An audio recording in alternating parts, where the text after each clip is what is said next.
been married for 10 years. I can tell you, ladies and gentlemen, it's fantastic. It's wonderful. It's great. My wife's in the room.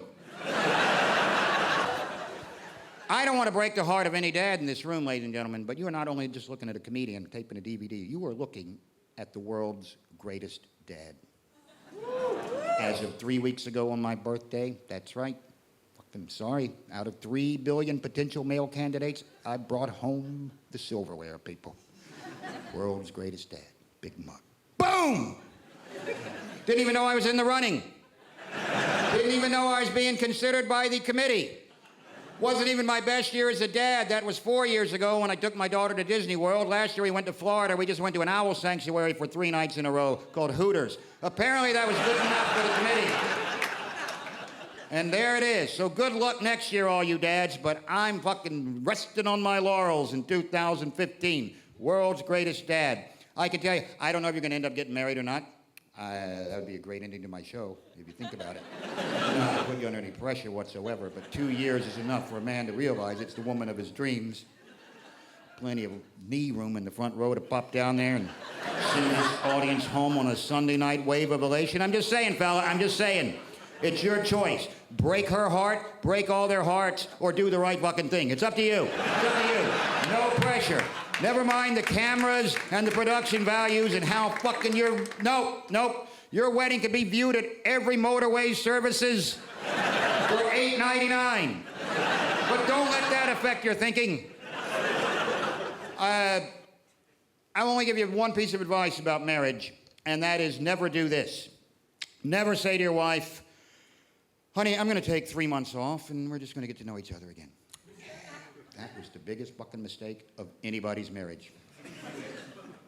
Men should go to work. The marriage works great when you stay out of their fucking grill. After 3 days, opposite sides of the stairwell, I'm just going to put a fucking Phillips head screwdriver right through his eyeball. Hello, Vaudeville Theater, book a Sunday night. Get this prick out of the house. He's driving me fucking crazy. Go. We're arguing. We argue. When you're around all the time, you just argue. You argue the way siblings argue. It's just about pitiful shit.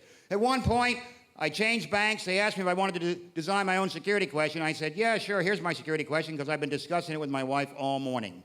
Why didn't you take your wife on a honeymoon? So now when I call up the bank, they have to ask me, why didn't you take your wife on a honeymoon? And I have to answer, that makes sense. Start out that relationship in the polar opposite direction of the emotional death pact you've just signed up for eternity. Just go off to a tropical island and tack on a children's fairy tale opening to The Shining by Stephen King. We'll sit under a palm tree and pretend we're never going to get physically fucking sick of looking at each other, because that's the mafia kiss we deserve before the piano wire of marital tedium drains every last ounce of blood from our jugular veins.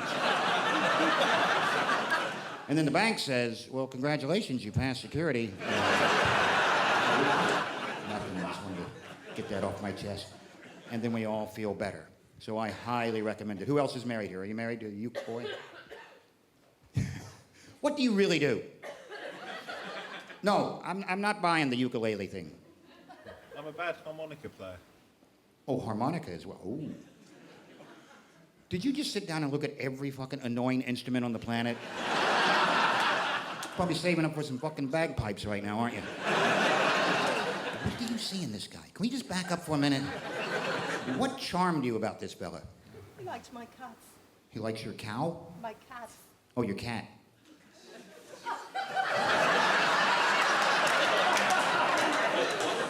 So he's just using you to get to your cat.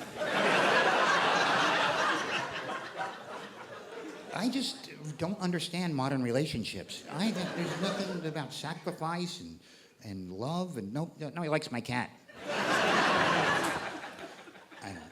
I'm not buying it, but I think you're in some sort of government witness relocation program. And you got caught out in the front row with a fucking camera still. I play harp and ukulele in the subway. He likes my cat. Escobar, is that you? El Chapo? Good. I'm glad you get. How long have you been going together? 10 years. 10 years? So when the cat kicks it, what, you're out the door?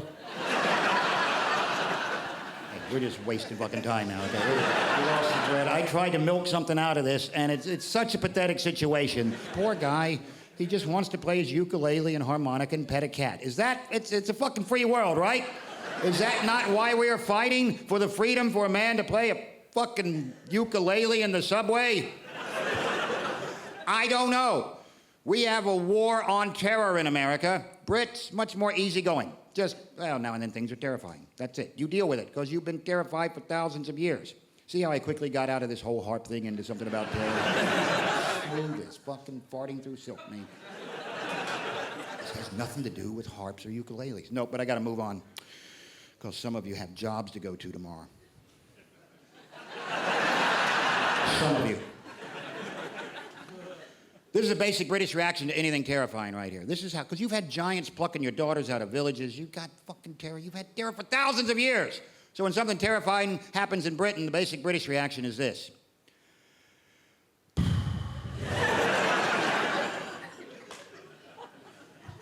How much is this going to cost? Shit. Not in America. We had to declare war on terror. Wherever terror comes from, we felt the need to declare war on it. 12 years ago, some fuckwit tried to blow up his shoe on a plane. And because America acted swiftly and decisively, for the last 12 years, we've all had to take our fucking shoes off at the airport. That's how we fight terror in America. We take our shoes off at the airport. Here, I'll show that bastard. There. Take both barrels, you prick. Put them on a washing up tub, send them up a conveyor belt where somebody looks at them. Some sad guy who chose as a career a job where he has to drive to the fucking airport every day, be frisked and frottage, put on a laminate, and then look at people's weird shit.